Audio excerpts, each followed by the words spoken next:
Salut à tous, c'est Julie Freeze et aujourd'hui on se retrouve pour une nouvelle vidéo tuto sur After Effects. Je vais vous montrer comment faire un texte un peu comme celui-ci que j'ai utilisé dans un de mes edits. Donc là, comme vous pouvez le voir, on a les paroles qui sont juste en dessous. Bon, vu que je vais les cacher, je vais ajouter des bandes noires. Voilà, on a notre bande noire. Donc je vais juste la cacher pour pouvoir recopier le texte des sous-titres. On va créer un texte. Pour ce faire, on va cliquer sur ce logo. On va aller au niveau de la prévisualisation. On va sélectionner un espace sur lequel on veut écrire. Et donc là, je vais recopier les sous-titres. Là, c'est pas la couleur que je veux. On fait un CTRL A et on va pouvoir modifier la police d'écriture, etc. Donc pour ma part, je vais mettre Coco Gauze, je crois que ça s'appelle. Ouais, c'est celui-là. Vous pouvez trouver des polices d'écriture facilement sur Dafont ou font.com. Bref, les sites seront en description. Ici, on peut modifier la couleur. Donc pour ma part, je vais laisser en blanc vu qu'après, on va les modifier avec un effet. Cette case, c'est pour le contour, mais pour ma part, je vais pas en mettre. Juste ici, c'est la taille de la police d'écriture. Donc perso, je vais un peu la diminuer quand même.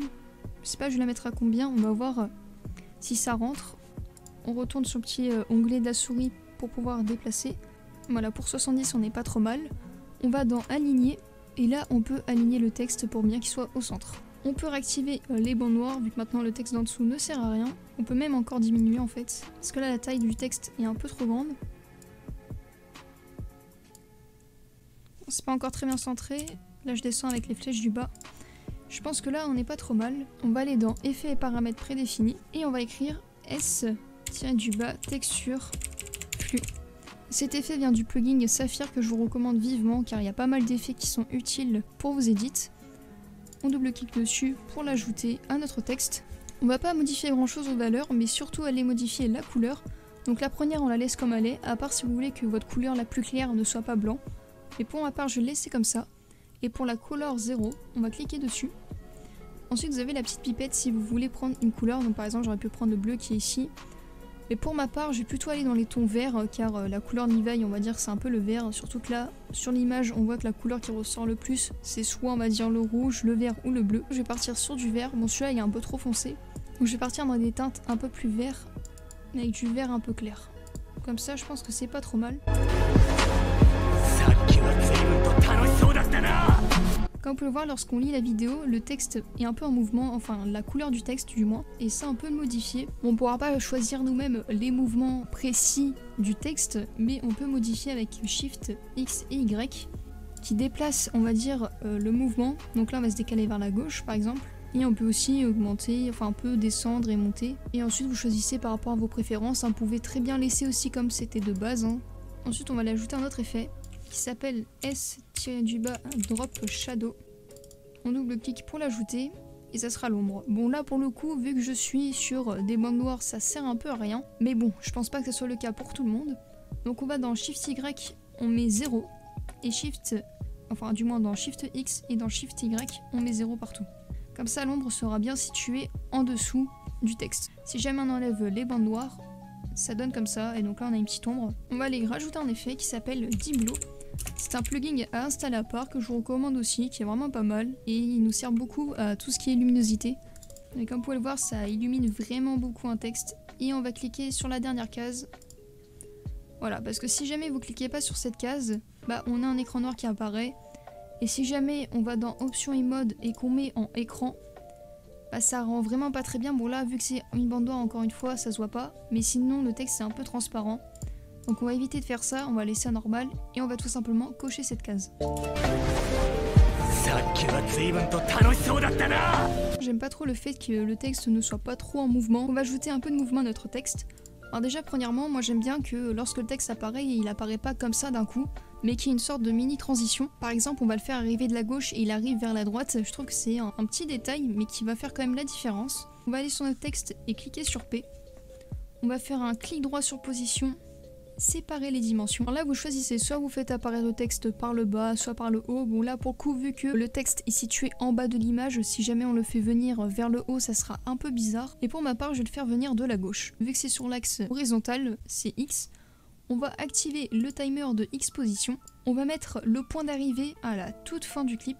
Et au tout début, on va le déplacer tout à gauche. Alors soit vous le faites sortir entièrement ou soit juste à moitié. Personnellement je vais le faire à moitié, tout simplement parce que la durée de mon texte est assez longue et si jamais je le mets trop loin, il va mettre trop de temps à arriver.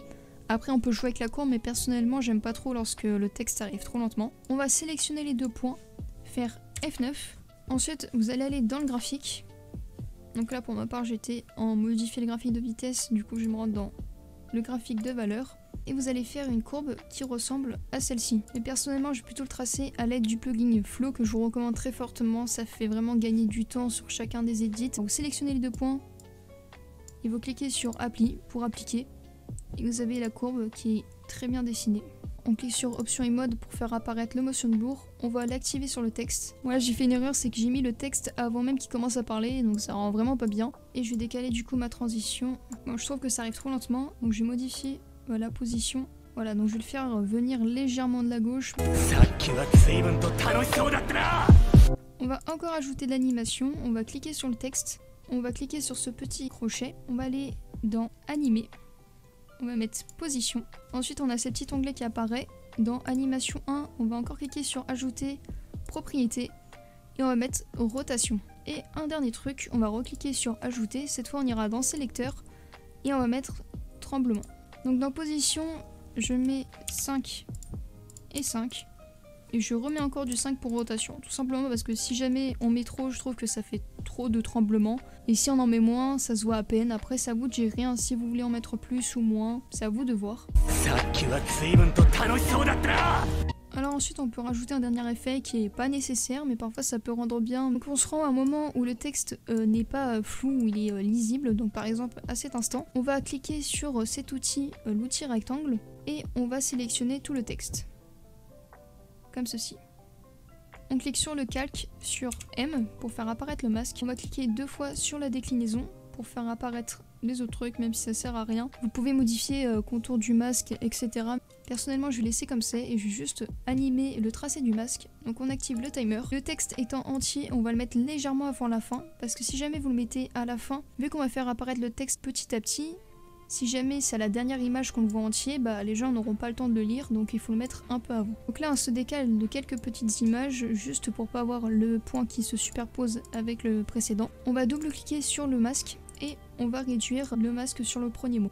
Donc par exemple comme ceci. Ce point on va le mettre au tout début. Là j'ai fait encore une petite erreur, c'est qu'il s'arrête de parler on va dire à cet instant. Donc il faut que le texte on va dire disparaisse légèrement après. Donc je vais décaler ce point. Donc comme vous pouvez le voir, on a l'impression que le texte s'écrit petit à petit et personnellement j'aime bien cet effet, après vous n'êtes pas obligé de le faire. Et pour terminer, on va faire un Shift T pour faire apparaître l'opacité. On va activer le timer, on va le mettre quelques images avant la fin et à la toute fin on va mettre à 0% pour pas que le texte disparaisse net. J'espère que ce tuto vous aura plu, si c'est le cas n'hésitez pas à lâcher un pouce bleu, à me dire quel tuto je devrais faire à l'avenir. Sur ce, c'était Julie Freeze, ciao ciao.